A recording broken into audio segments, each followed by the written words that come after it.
So Hannah, you work within the education system and you work with your HR lawyers for schools. Yes, Jess Hannon specifically at the moment.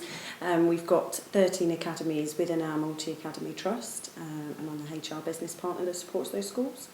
And sometimes when you're standalone you need an extra pair of hands, or as I like to say, a critical friend along the route, and your HR lawyer for schools has provided exactly what we needed. And so how have they actually managed to help you?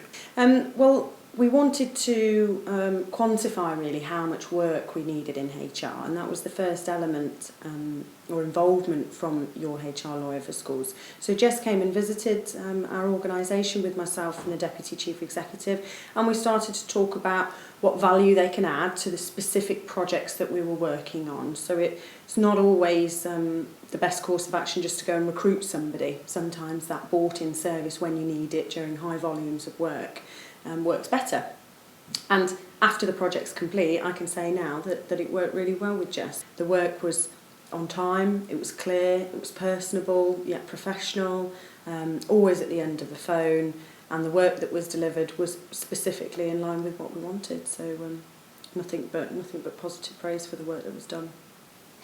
And so how does it benefit if you're a standalone HR within a school or a business? I think when you're standalone, you've got to be really aware of the risks to your organisation, and you've got to feel very confident in supporting your chief exec or your deputy chief exec in those risks and managing them.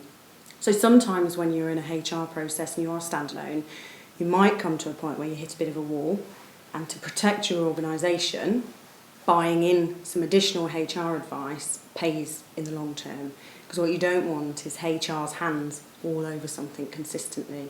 You want some impartiality to it, and you want to be able to evidence that more than one professional has cast a judgment on the process.